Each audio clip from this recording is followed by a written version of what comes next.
नमस्कार दोस्तों, आज का जो अपना टॉपिक रहने वाला है वह राज्यपाल से संबंधित रहने वाला है, गवर्नर से संबंधित रहने वाला है, या हम कहें तो राज्य की कार्यपालिका से संबंधित अपना ये टॉपिक है।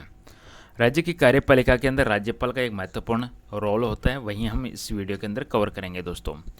क्वेश्चन नंबर 1 है कि भारतीय संविधान के किस भाग में राज्य कार्यपालिका का वर्णन किया गया है दोस्तों। यहाँ पर सही जवाब बनेगा आपका भाग नंबर 6 है, उसके अंदर कार्यपालिका का वर्णन किया गया है और अनुच्छेद रहेंगे इसमें 153 से लेकर 167 तक है।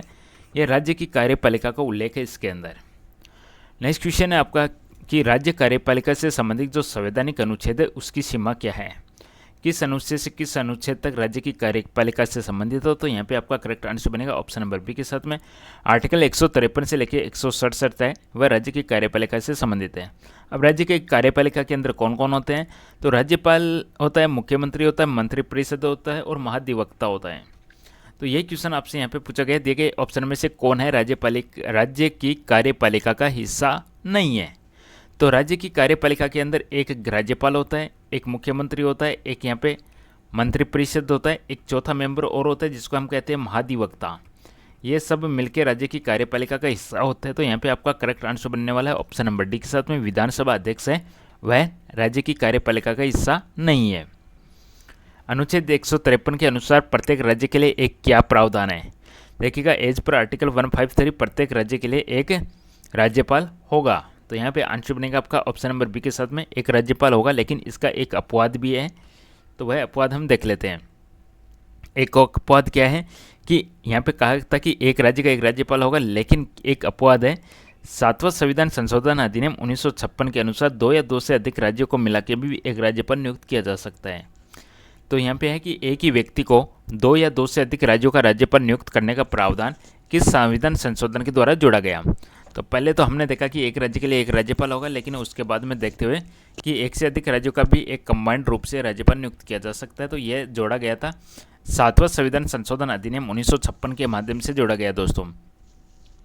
नेक्स्ट क्वेश्चन है राज्यपाल को सामान्यतः किस रूप में वर्णित किया जाता है। राज्यपाल को सामान्यतः राज्य का संवैधानिक प्रमुख के रूप में वर्णित किया जाता है। राज्यपाल राज्य का प्रथम नागरिक होता है, संवैधानिक प्रमुख होता है, कार्यकारी अध्यक्ष होता है और नाम मात्र का प्रमुख होता है। तो यहाँ पे आंसर बनेगा राज्य का संवैधानिक प्रमुख होता है राज्यपाल। और यहाँ पे एक ऑप्शन है एग्जाम में आता है वास्तविक कार्यकारी प्रमुख कौन होता है, तो वास्तविक कार्यकारी प्रमुख होता है मुख्यमंत्री। चलिए नेक्स्ट क्वेश्चन आपका है कि राज्यपाल की नियुक्ति किस अनुच्छेद के अंतर्गत राष्ट्रपति के द्वारा की जाती है। तो राज्यपाल की जो नियुक्ति है दोस्तों वह आर्टिकल 155 के तहत की जाती है और राष्ट्रपति के द्वारा की जाती है। ध्यान में दीजिएगा ये मनोनयन प्रक्रिया है, मनोनयन का मतलब राष्ट्रपति मनोनीत कर देते हैं, किसी भी प्रकार का निर्वाचन इसमें नहीं दिया गया है। राज्यपाल की नियुक्ति राष्ट्रपति के द्वारा किस माध्यम से करता है, तो राज्यपाल नियुक्ति करता है हस्ताक्षर और मुद्रा सहित अधिपत्र के द्वारा। करेक्ट आंसर बनेगा ऑप्शन नंबर बी के साथ में, ऑप्शन नंबर बी आपका करेक्ट आंसर बनेगा। अनुच्छेद 155 के अनुसार राज्यपाल की नियुक्ति राष्ट्रपति अपने हस्ताक्षर और मुद्रा सहित अधिपत्र के द्वारा नियुक्त करेगा, by warrant under his hand and seal. Option number B. Question है कि राज्यपाल के पद के लिए निर्वाचन के स्थान पर मनोनयन की व्यवस्था किस देश के संवैधानिक मॉडल से प्रेरित है। यहाँ पे देखिएगा मनोनयन की प्रक्रिया है, निर्वाचन नहीं है, इस चीज़ का ध्यान में रखिएगा। राज्यपाल का जो पद है वह मनोनयन की व्यवस्था है और ये किस देश के संवैधानिक मॉडल से प्रेरित है। तो यहाँ पे आपका करेक्ट आंसर जाएगा ऑप्शन नंबर सी के साथ में कनाडा। कमेंट करके मुझे सिंपल सा जवाब दे दीजिएगा कनाडा की राजधानी क्या है दोस्तों। नेक्स्ट क्वेश्चन आपका राज्यपाल किसके प्रसाद पर्यंत पद धारण करता है। तो देखिएगा नॉर्मल कार्यकाल 5 वर्ष रखा है, लेकिन वह राष्ट्रपति के प्रसाद पर्यंत तक ही वह रह सकता है। तो यहाँ पे आपका करेक्ट आंसर बनेगा राष्ट्रपति के प्रसाद पर्यंत तक ही वह अपने पद को धारण करता है। राज्यपाल के राष्ट्रपति को संबोधित त्यागपत्र का प्रावधान किस अनुच्छेद में है। राज्यपाल राष्ट्रपति को संबोधित करेगा, उसमें अपने हस्ताक्षर सहित अपना पद त्याग कर सकेगा। तो आंसर बनेगा 156(2). दोस्तों यहाँ पे 156(2) आए हैं, तो 156(1) के अंदर क्या है, 156(1) के अंदर है वह प्रसाद पर्यंत तक ही, राष्ट्रपति के प्रसाद पर्यंत तक ही अपने पद पर रह सकता है। और 2 क्या है, त्यागपत्र। नेक्स्ट क्वेश्चन है सामान्यतः राज्यपाल की पद अवधि कितनी होती है। नॉर्मल जो ड्यूरेशन रखा गया है वह 5 वर्ष रखा गया है। करेक्ट आंसर बनेगा ऑप्शन नंबर बी 5 वर्ष। भारतीय संविधान में राज्यपाल को पद से हटाने की कौन सी बात यहाँ पे सही है, तो देखिएगा पद से हटाना है तो किसी भी प्रक्रिया का यहाँ पे उल्लेख नहीं किया गया है। राष्ट्रपति के प्रसाद पर्यंत तक ही वह रहता है, तो राष्ट्रपति की जब इच्छा हुई नियुक्ति है तब इच्छा हुई हटा दिया जाएगा। तो यहाँ पे आंसर बनेगा संविधान में हटाने की कोई विशेष प्रक्रिया नहीं दी गई है। राज्यपाल को पद से हटाने की कोई विशेष प्रक्रिया नहीं दी गई है दोस्तों। राज्यपाल बनने के लिए न्यूनतम आयु कितनी होनी चाहिए? तो वह भारत का नागरिक होना चाहिए, न्यूनतम उसकी 35 वर्ष आयु होनी चाहिए। करेक्ट आंसर बनेगा ऑप्शन नंबर बी 35 ईयर्स। नियुक्ति हेतु संबंधित जो भी योग्यता है दोस्तों, योग्यता है वह दी गई है अनुच्छेद 157 के अंदर दी गई है। नेक्स्ट क्वेश्चन आपका, निम्न में से कौन सी राज्यपाल की नियुक्ति की संवैधानिक योग्यता है? तो वह संवैधानिक योग्यता भारत का नागरिक होना बिल्कुल यहाँ पे जरूरी है, संवैधानिक योग्यता है। तो आंसर बनेगा ऑप्शन नंबर ए भारत का नागरिक। क्वेश्चन है कि राज्यपाल पद की शर्तों के अनुसार राज्यपाल क्या नहीं कर सकता? क्या नहीं कर सकता? वह कोई भी लाभ का पद धारण नहीं कर सकता। तो यहाँ पे आपका करेक्ट आंसर बनेगा ऑप्शन नंबर बी के साथ में, वह कोई भी लाभ का पद धारण नहीं कर सकता एज पर आर्टिकल 158(2), इसके अनुसार कोई भी पद धारण नहीं कर सकता लाभ का। यदि कोई सांसद राज्यपाल नियुक्त हो जाता है तो उसकी संसद की सीट के संबंध में क्या होगा? तो उसको अपनी सीट खाली करनी पड़ेगी। तो यहाँ पे आंसर बनेगा ऑप्शन नंबर बी, सीट अपने आप रिक्त मानी जाती है। यदि कोई सांसद राज्यपाल नियुक्त हो जाता है तो उसकी संसद की सीट के संबंध में प्रावधान है कि सीट उसकी खाली हो जाती है। नेक्स्ट क्वेश्चन है, राज्यपाल को अपने शासकीय निवासों के संबंध में कौन सा अधिकार प्राप्त है? ऑफिशियल रेजिडेंस के बारे में, शासकीय निवास के बारे में। तो आंसर बनेगा बिना किराए दिए वह उपयोग करेगा, उसका जो भी निवास है उसका बिना किराए दिए वह यूज करेगा। नेक्स्ट क्वेश्चन है, यदि एक ही व्यक्ति को 2 या 2 से अधिक राज्यों का राज्यपाल हो तो उसके भत्तों का आवंटन कौन निर्धारित करेगा? यदि किसी व्यक्ति को ए राज्य का राज्यपाल बना दिया तो उसकी सैलरी लगभग जो भी रहेगी। अब उसको बी राज्य का भी अतिरिक्त प्रभार दे दिया या उसका भी राज्यपाल बना दिया है तो उसको डबल पेमेंट हो गया उसका। तो ये जो पेमेंट है उसको किस रेशियो में दिया जाएगा?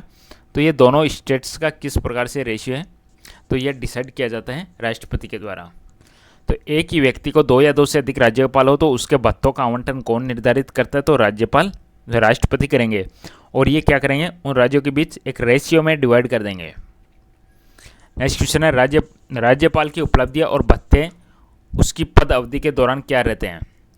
जो भी उसकी उपलब्धि है और उसके जो भी भत्ते हैं उसका जो भी पद अवधि रहेगा उस दौरान कम नहीं किए जा सकते। ऑप्शन नंबर सी, कम नहीं किए जा सकते। उपलब्धियां और भत्ते उसकी पद अवधि में कम नहीं किए जा सकते एज पर आर्टिकल 154। दिए गए नोट के अनुसार आपने को बताना है कि राज्यपाल का मासिक वेतन कितना है। वर्तमान में अपने को बताना है राज्यपाल का जो मासिक वेतन है वह 3,50,000 रुपये मासिक है। क्वेश्चन है कि राज्यपाल पद की शपथ किस अनुच्छेद के अंतर्गत ली जाती है? पद की शपथ ली जाती है दोस्तों आर्टिकल 159 के तहत ली जाती है। और राज्य है उसका हाईकोर्ट है, हाईकोर्ट के मुख्य न्यायाधीश या वरिष्ठतम न्यायाधीश के द्वारा शपथ दी जाती है। राज्यपाल पद ग्रहण करने से पूर्व किसके सम्मुख शपथ लेता है दोस्तों? तो वह शपथ लेता है उच्च न्यायालय के मुख्य न्यायाधीश या वरिष्ठतम न्यायाधीश के समक्ष। राज्यपाल की कार्यपालिका शक्ति किसमें निहित होती है? राज्यपाल की जो कार्यपालिका शक्ति है दोस्तों वह है, राज्यपाल की कार्यपालिका शक्ति किसमें निहित होती है? राज्यपाल में। नेक्स्ट क्वेश्चन, राज्यपाल को सहायता और सलाह देने वाली मंत्रिपरिषद का प्रधान कौन होता है? मंत्रिपरिषद का प्रधान कौन होता है दोस्तों? आंसर बनेगा इसका ऑप्शन नंबर बी के साथ में, मुख्यमंत्री।